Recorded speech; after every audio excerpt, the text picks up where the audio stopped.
Hello and welcome to the Cristo Rey Network College Fair. We're so excited to have you participating today. We are very excited for our panel presentation, Ask Me Anything. This is a great opportunity to learn so much about the college admissions process. We have a few housekeeping announcements for you today. Your camera and your microphone are off, so our panelists cannot see or hear you. But you can use the Q&A button on your screen to ask questions at any time throughout this session. This is just one of many different sessions that have been happening, so we hope that you have already enjoyed some of the programming for the Cristo Rey Virtual College Fair and that you'll join us for the session that is still to come following this one. You can still register, and you can also find all of the recordings of the presentations in the coming days posted at the registration website, drivescan.com/Cristo Rey. And I'd like to turn it over to our session host, Bianca. Take it away. Thank you, Jennifer. Welcome, everyone. I see so many people coming in and joining us today. So really looking forward to this conversation that we're going to have with a few of our admission reps.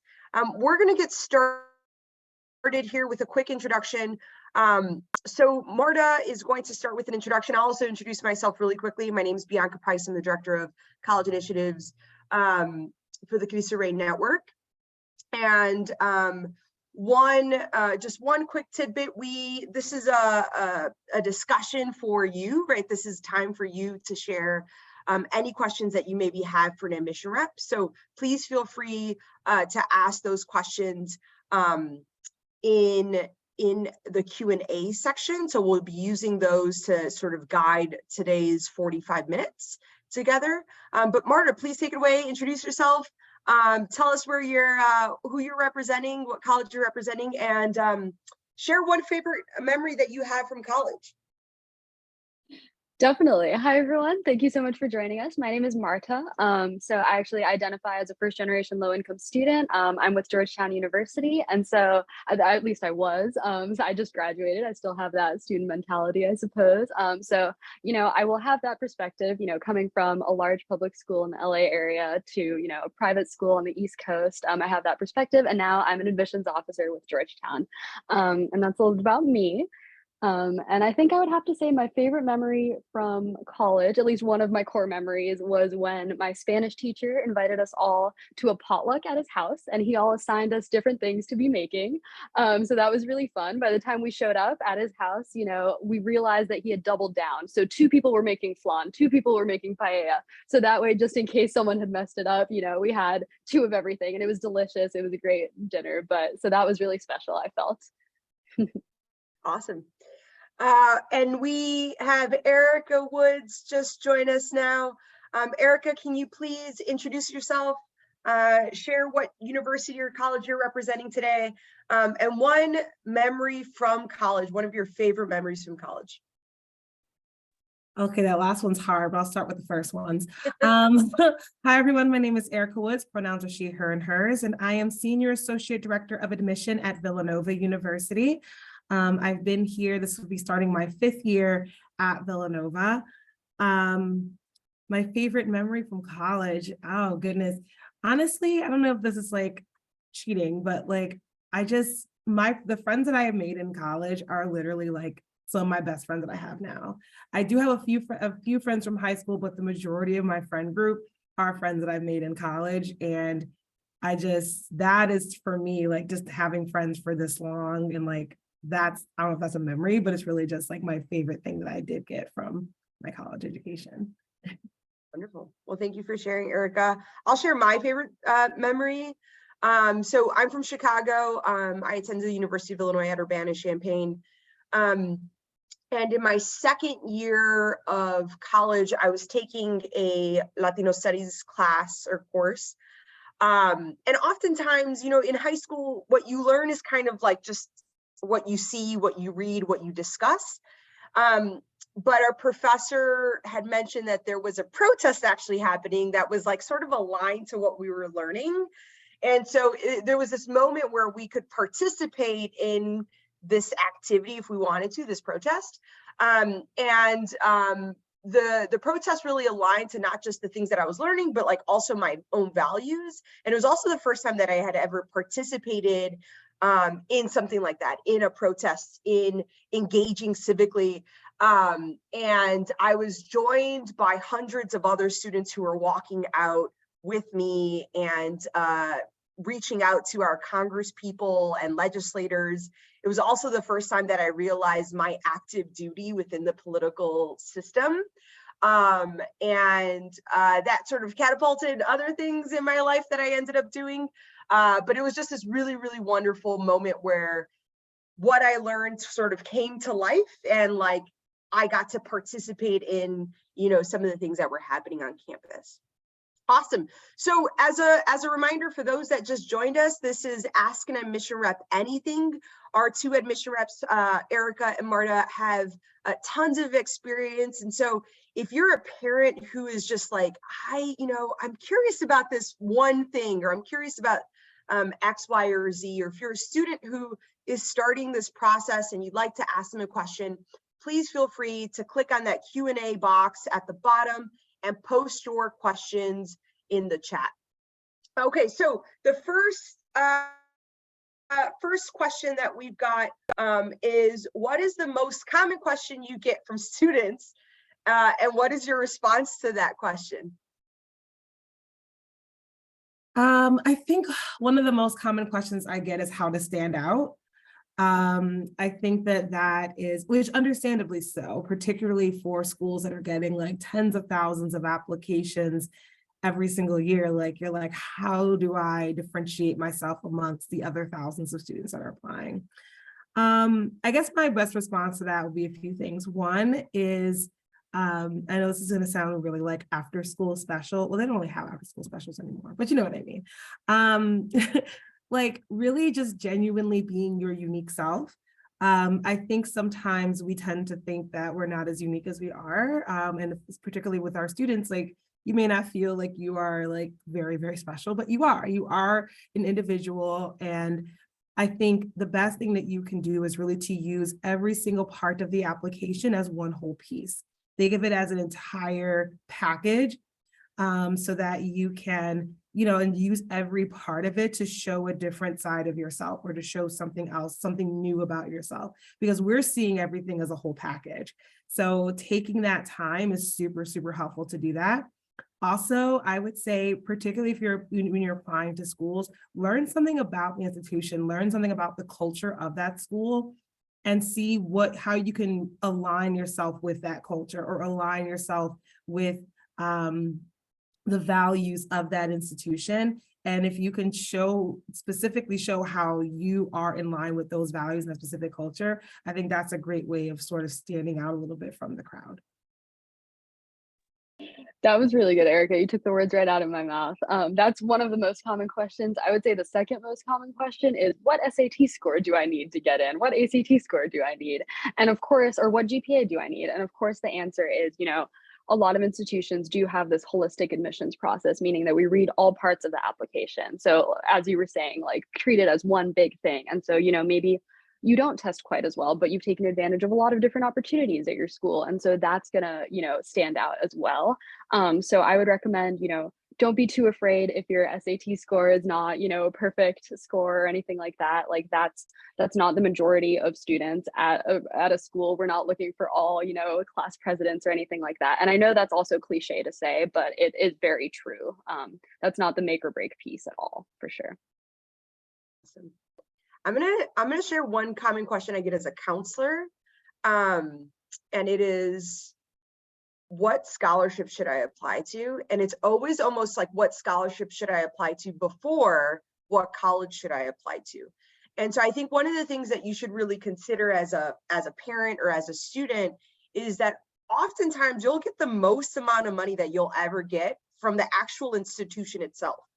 And so it's really important, before you consider all of these external scholarships and spend all of your time looking at scholarships, make sure that you're doing a ton of research on and talking to your counselor about what are the right colleges that are a good fit for me, which ones are giving financial aid, are there any scholarships within that institution that I might like qualify for because of merit or some other skill, etc. But oftentimes, if you invest more time in your application and in your research into those specific colleges, that will normally do you much better in the spring semester in terms of financial aid, in terms of affordability, than spending a ton of time finding these external scholarships. External scholarships are so hard to get, right? You've got the like Ronald McDonald scholarship that millions of people literally apply to. So it's in your best interest, put your best foot forward with those colleges, make sure you're applying to colleges that you think are a really good fit. Awesome. Okay, so let me look at the Q&A section. What's one piece of advice you would give to someone that's going into college?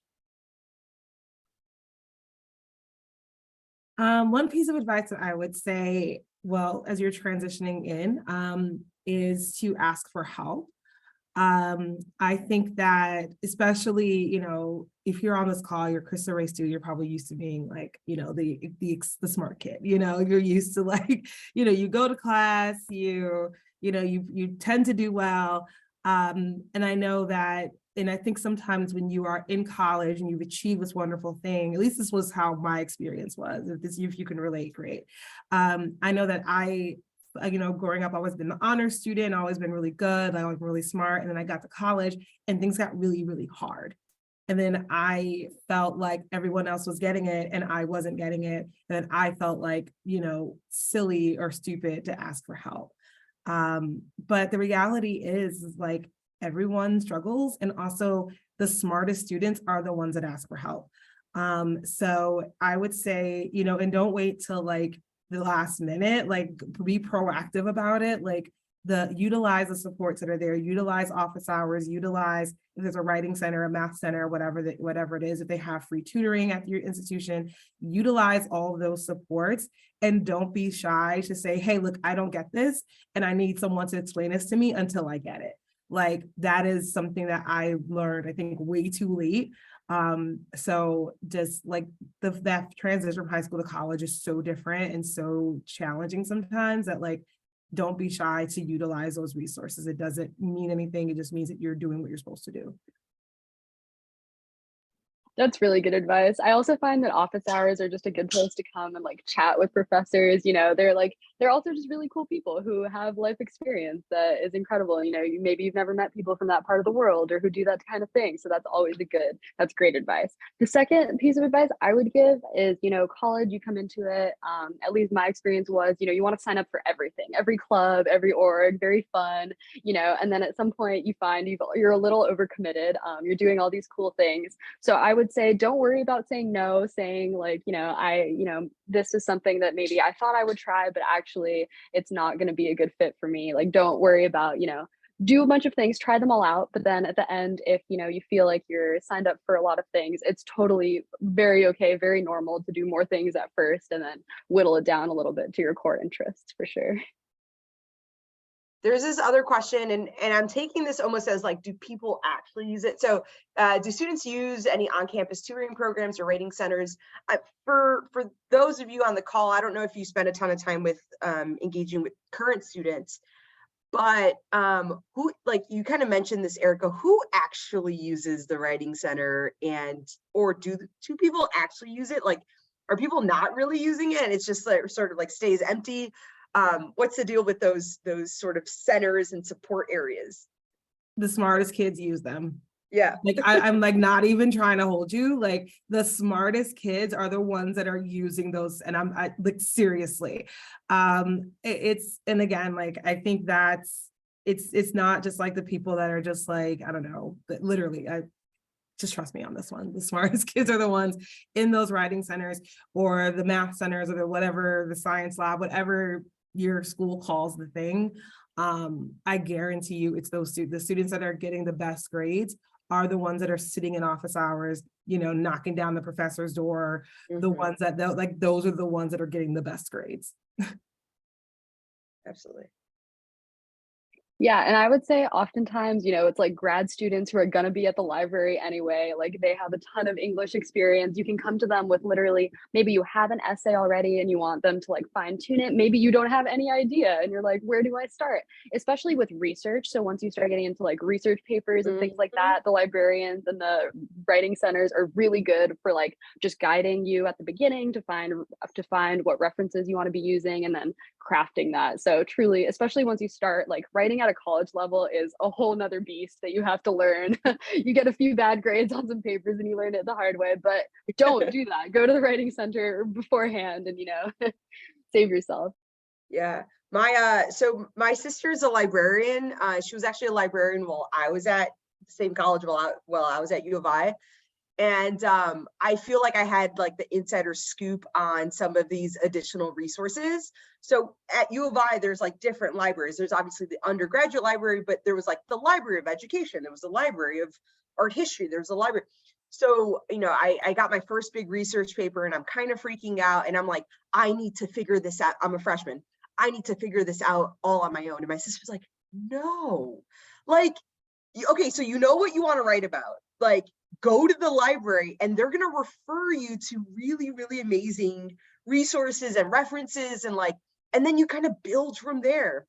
And so I went in and it was just like, it almost felt like I was cheating, right? Like I was like using resources and I was like, wait, like this is what I don't have to like try to make this process up on my own, so I highly, highly encourage you, obviously outside of the writing center and tutoring center, check out those librarians. They are there to really help you and they're really smart.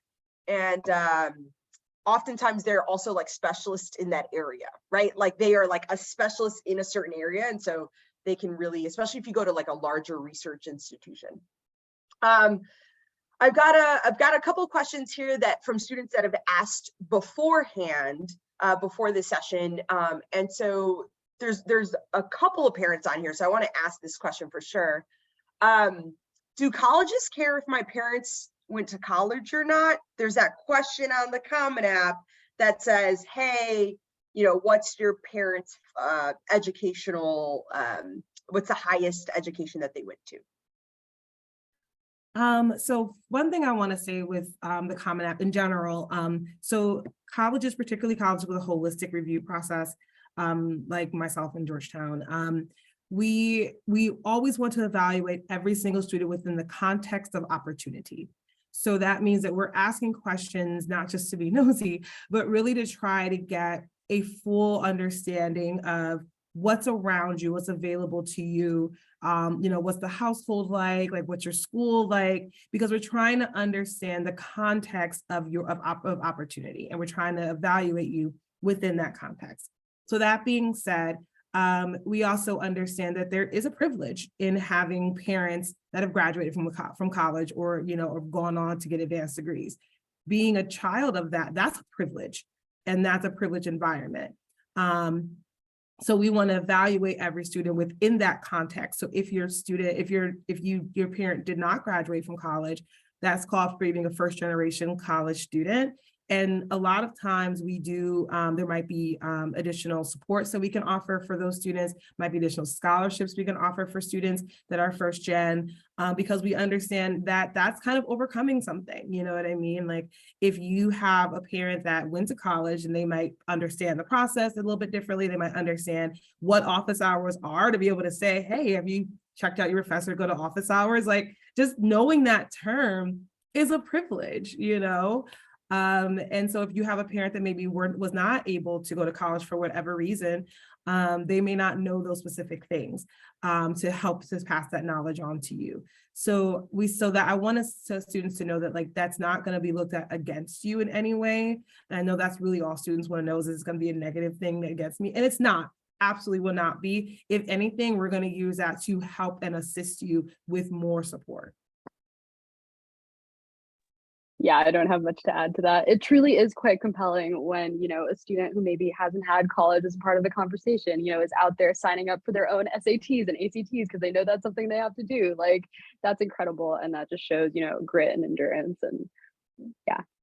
To this point, Erica, there was sort of a second part and it said, is that not going to look good if my parents didn't go to, and that's, I think what they're getting at. It's like, be honest on the Common App, right? And the admission reps will consider like all of these pieces, but if your parents didn't go to college, it's not that it's going to look bad. Not at all. They're going to just take that into consideration as like the context of what's going on. And what's really awesome is that a lot of our Cristo Rey students are first generation, and you guys are doing so many amazing things. And I see so many parents on this call because they're like, what do we want to learn? You know, what else do we want to know? And so asking some of these questions, or like just sharing like the honest state that you're in on the Common App, I think is still really important. We've got a question here. Are classes more lecture-based or discussion-based? It depends on the class, it depends on the university. That's basically how I can say that.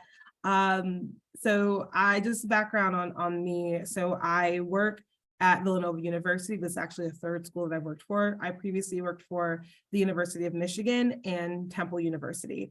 And I actually got my undergrad degree at Michigan and my grad degree at Temple. Both my schools that I went to were considered large institutions. So, you know, we did have lectures and they were larger lectures, but every lecture was broken down once a week into a smaller lab or smaller section. So while I might have a lecture of 100 students, it was always once a week I had like a smaller section with just maybe 20 students in it to sort of get that individual, you know, attention that I needed. However, if you're going to a school that maybe only has 1,200 students in the entire school, you know, you may not have any lectures, you know, just because of the size. And, you know, there's also some classes that, like, I know when I was at Michigan, they did not have math or writing classes were never lectures, because they know that students needed individualized attention in those subjects. So you would never have a large math class or a large English writing class. So I think it just depends on the institution and what the subject is, whether or not they're going to be discussion or lecture based. Yeah, I mean, I can speak to my experience at Georgetown, which is considered a medium-sized institution. So oftentimes introductory classes, so like your first philosophy class would be a larger lecture hall. But then also, as Erica was saying, would definitely break down into discussion sections at least once a week. But then once you got into like your major specific classes, they would be small classes, you know, maybe 10 to 15 students at that point, and you'd really get to know your professor. But truly, like, professors will still host office hours all the time. And so like, even when you're at those big lecture halls, I really do think schools provide a lot of resources for those more intimate conversations as well. Awesome, thank you. One of the questions that we got beforehand is, how important are extracurricular activities? And is it best to do 1 or 2 for 4 years, or explore a bunch of extracurricular activities? And I don't always have to go first, Marta, but I'm happy to if that's how we're doing it. But okay, so extracurriculars I do think are very important. But I'm gonna say 2 different things about that. So we do want to see what you're doing outside of the classroom. You know, but I will say that the type of extracurricular doesn't actually matter. So like, because I got some students like, do you really want to see like sports or service? Not everyone's the athlete, not everyone's the musician, like not everyone's the activist. You know, we get that. We just want you to do the thing that you love to do, whatever that thing is. If it's art, music, dance, service, involved in your religious organization, do the thing. We also love to see depth of commitment over just like doing things one semester at a time. There might be something that you did try. Maybe you tried chess club once and you're like, I hate this. That's fine. Like, we get that happens. But we do like to see at least a couple of things that you have done consistently over the course of 3 or 4 or more years. Now, that being said, again, everything is looked at within context of opportunity. So we understand that, one, there's some schools or some areas that, especially with COVID, maybe they got rid of all their extracurricular activities. Or, I mean, I remember a while ago, there was a time when the school district in Philadelphia, like just basically just got rid of all clubs after school, just didn't have funding for it. And so like, obviously students couldn't do a lot of things because there was nothing to do. And also colleges understand that some students have significant home responsibilities that might get in the way of them doing traditional clubs and activities. So if you have to work, 30 hours a week outside of your Cristo Rey job to maybe help support the family income, or maybe like your parents work really late hours and you're the one responsible for taking care of your younger siblings, or maybe your parents don't speak English and you're the translator. Like those sorts of things that maybe you're like, I can't do clubs because I have to do this family thing. Still tell the admissions people that, because that is still considered involvement. And also that's very mature that you're taking on such a huge adult role at such a young age. So if that's the reason why you don't have clubs or activities, don't be shy about that. I was thinking as we were talking earlier about like, is this gonna look negatively? Remember that we're trying to admit you.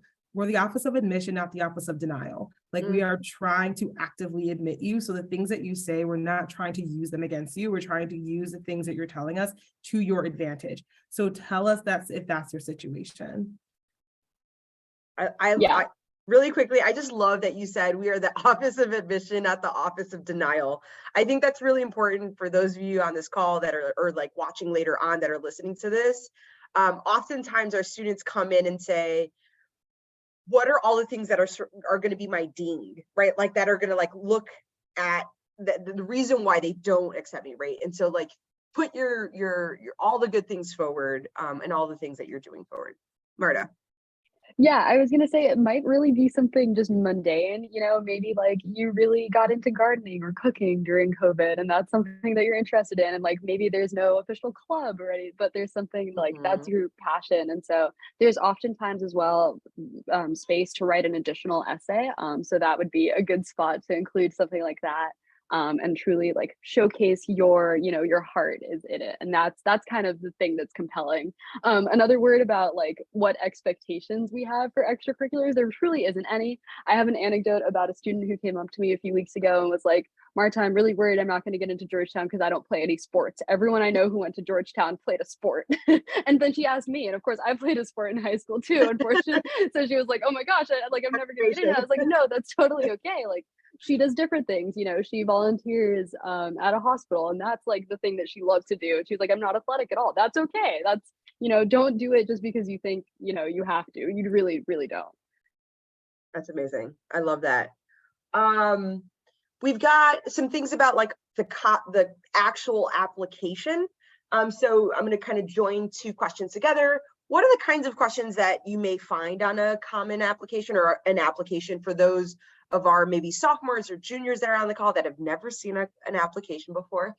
And then all of those questions, are there any things that you're like really, really looking at when you're looking at an application? What are maybe the top 2 to 3 things that you're looking at when you're evaluating an application? A good one. Okay, so the common application, if you're not familiar, it is just one online application that hundreds of colleges across the country have all agreed to use.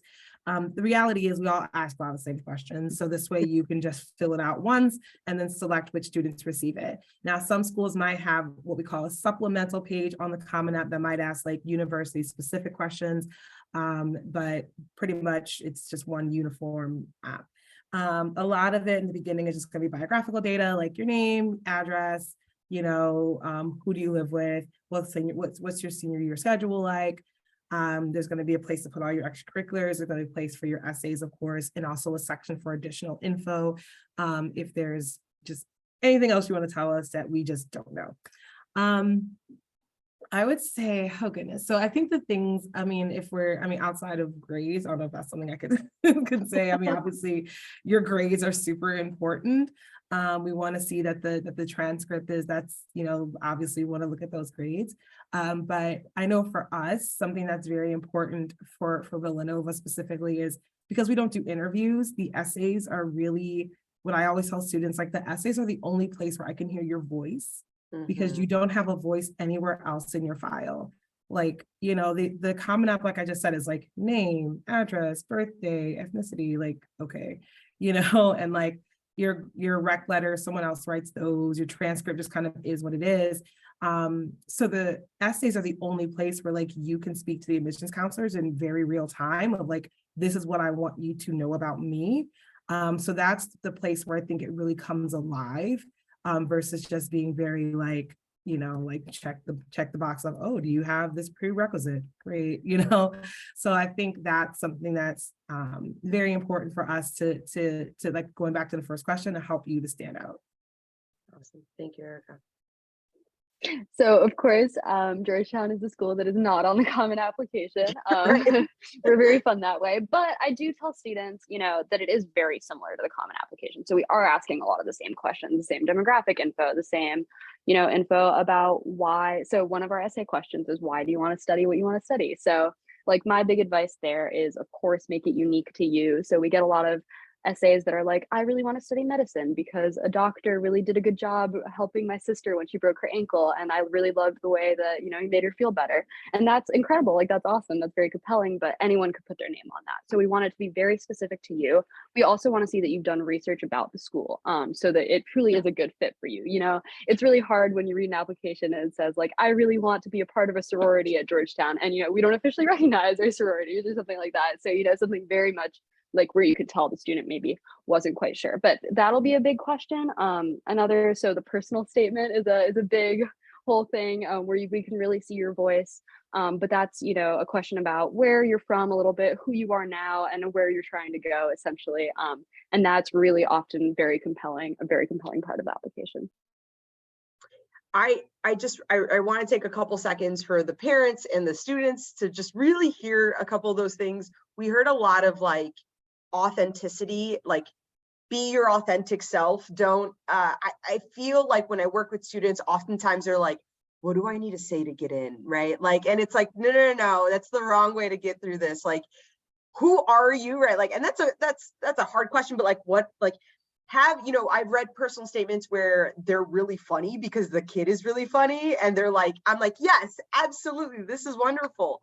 Or there's like a little bit of dry humor, or they're like really inquisitive. And so it's those things that I think when it's in the writing, that admission reps, I think, really love that, right? Like, they're like, oh, this is clearly not an over edited, like over like developed, like this is like truly the student, and like who, like what their voice is, right? Like, what are some of their interests? And I think the other thing that I really want those of you on this call and that are watching this to kind of settle in on is, please do your research.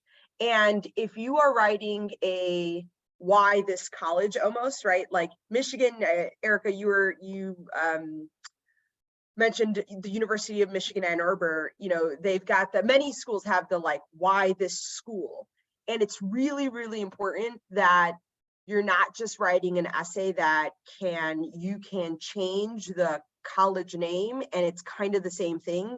And what Marta said is like, please don't submit an essay that's like, I'd love to participate in fraternity sororities.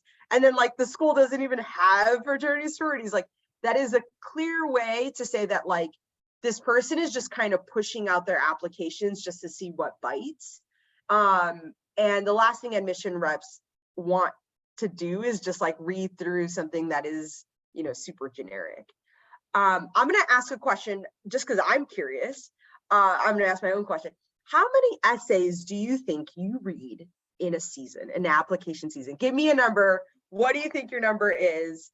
And how quickly do you what's your process? Like, how do you go through, and this might be unique for both of you guys, right? Like, you guys might have a different process, but so how many essays do you think you go through? And then like, when you approach the season of like reading, are you like sitting down and looking at students all in one school? Are you like just looking at them? What's your process look like? Okay, so I was actually trying to find the number from last year so I could tell you exactly how many I read. Like Slate. Okay, so Right. so I can figure that out in a minute. But so I personally have one of the largest territories at Villanova. So I have New York City, Long Island, New York, the city of Philadelphia, and the state of Louisiana. I know, Marta. I don't know if they love me or hate me. So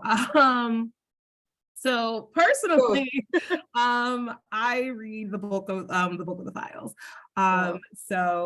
So we get about 24,000 applications every single year, and we do review by territory. So that's something else I want to point out. So, and not every school does that, but most schools, all the schools I've worked at do that.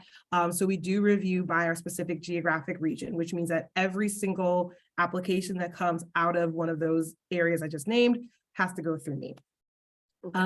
So I guess my process, I always make a joke because I think sometimes students don't always think about who's reading it as like a real like human person.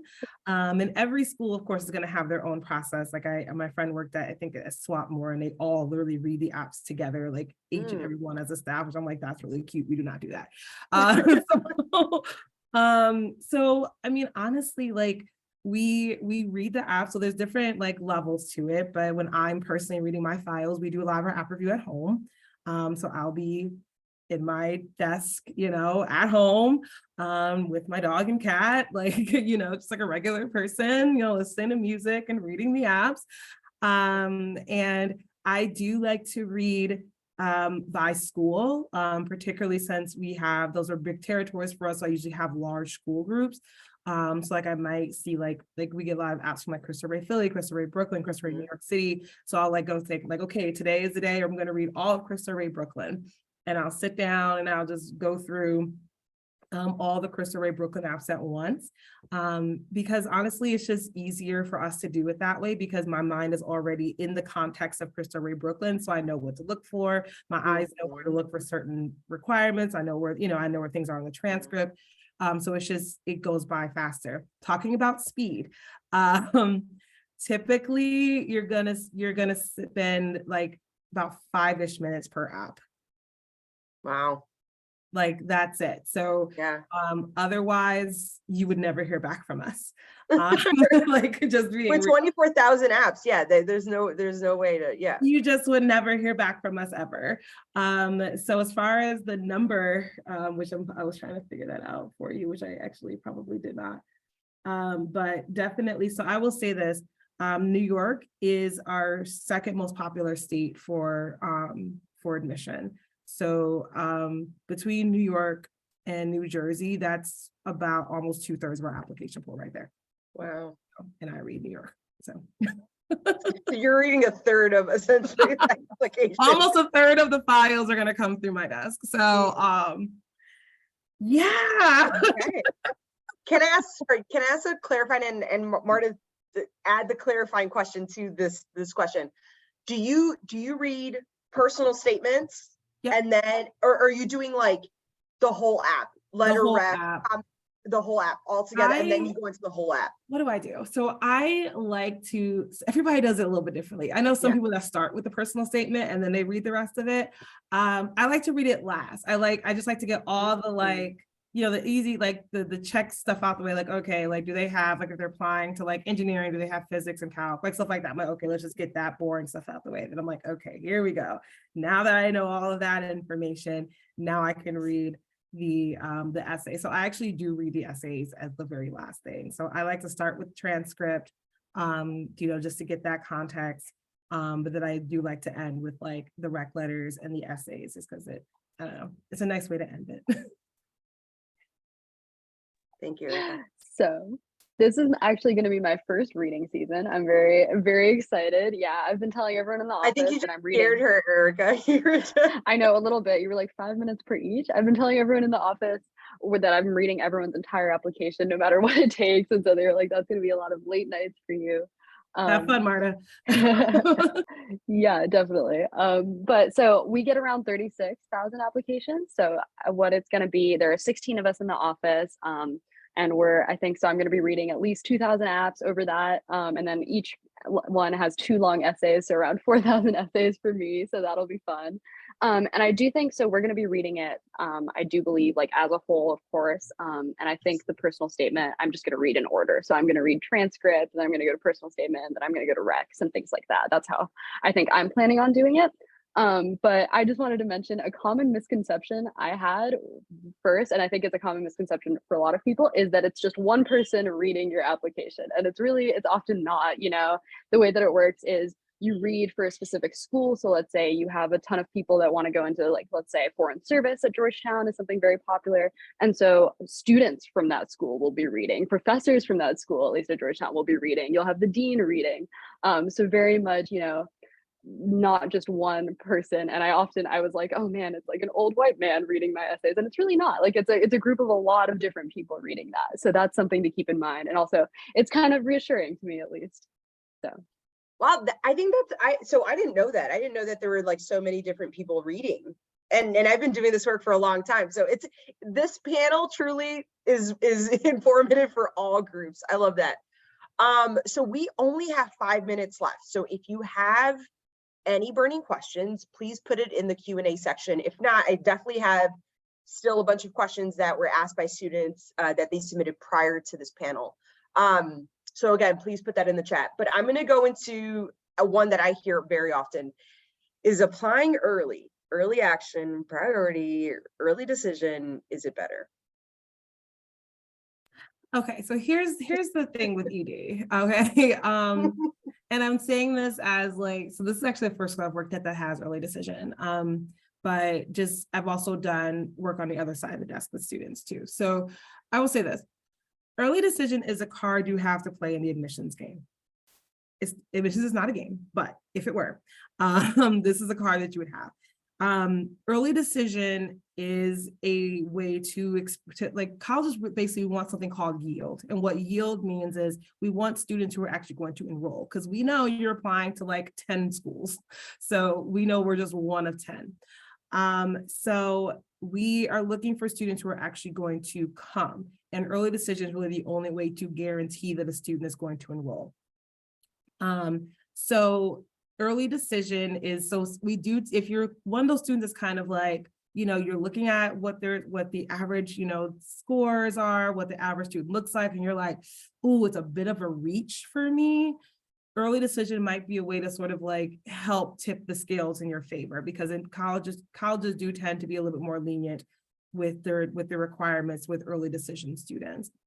Also, I would ask each college that you're applying to what percentage of their student body is actually through ED, because it varies. We try to keep it around 1/3 to 40%, like no higher than that. But some schools, it might be 50 to 60 to 70% of their student body. So you just really want to know that number. Now, going back to the idea of privilege, it is a privilege to be able to apply early decision, because early decision stipulates if you apply, you must enroll and you must withdraw your application to every other school you've applied for, which means that you will not have the ability to weigh financial aid offers and scholarship offers at other places. So like for us specifically, we know that applying ED and being able to do that is a privilege, and we see that in the students that apply. So that's why we try to keep that number low. We don't want it to be half our student body is early decision, because that means that's probably half of one type of student, and we know the type of student that we're talking about. So I would say this, but at the same time, if there's a school, like if you're like, listen, this is like my dream school, live, breathe, and die, like I don't care, I'm going there, like, and you know they meet 100% of financial need, and like, then you could consider applying early decision. I am not trying to sway you away from that. If that's your dream school, sis, go for it, have a good time. But that is something that you can possibly do. If you're considering between early action and regular decision, usually what I tell students is regular decision is a way to guarantee that the admissions counselors will see your senior year grades. Because think about it this way, if you're applying right now, which a lot of you might be, you don't have senior grades to really show us. So all we have, of course, is your junior year. So that's in, of course, your freshman and sophomore year. So if you're like concerned about that, regular decision is the only way to guarantee that we will see those first semester grades before we make a decision. Early action does not guarantee that. So that's my advice. Really good. Thank you, Erica. Marta, last minute, go for it. All right, so 2 things.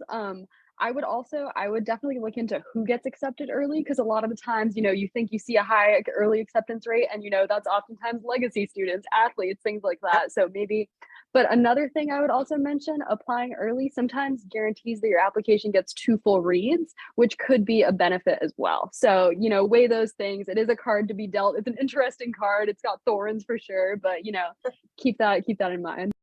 And last recommendation, if you're considering ED, please talk to your college counselor. I mean, they normally have to sign off anyway, but there are a lot of different admission, early action, regular decision, early action restricted. There's a lot of specificity in here. Talk to your college counselors and we can help you through this process and applying. Jennifer, I'm going to take it away. I'm sorry that I spoke a little over and then we went a little over. Oh, no, this was such a great session and these were great topics. So thank you so much, Bianca, Marta, and Erica for your insight. And I also hope it just helps everyone who is watching, whether live or on the video, know admission staff, the high school counselors, everyone's there to help and to be a team. It's real people reading those applications, right? So, well, as we're coming to the end today, thank you for everyone who joined us on this beautiful Saturday, wherever you may be. And if you're watching this on the recording, thank you for taking the time out of your day. And we hope you find this helpful. As you close your window, there will be a link to a very quick 5-question survey. We hope that you will take just a quick minute to answer that for us. And we appreciate any feedback you can provide. We encourage you to check back to the schedule and sign up for our last round of programming sessions coming up for the Cristo Rey Virtual College Fair. You can do that at the same website where you registered for this panel, and that's strivescan.com/Cristo Rey. Also, check back in the coming days. All session recordings will be posted there so you can watch them again, learn about other great schools, and share with family and friends as well. So thank you again, everyone, for being here and spending part of your day with us. All the best in your college search and decision process. It's a fun adventure ahead. Bye, everyone.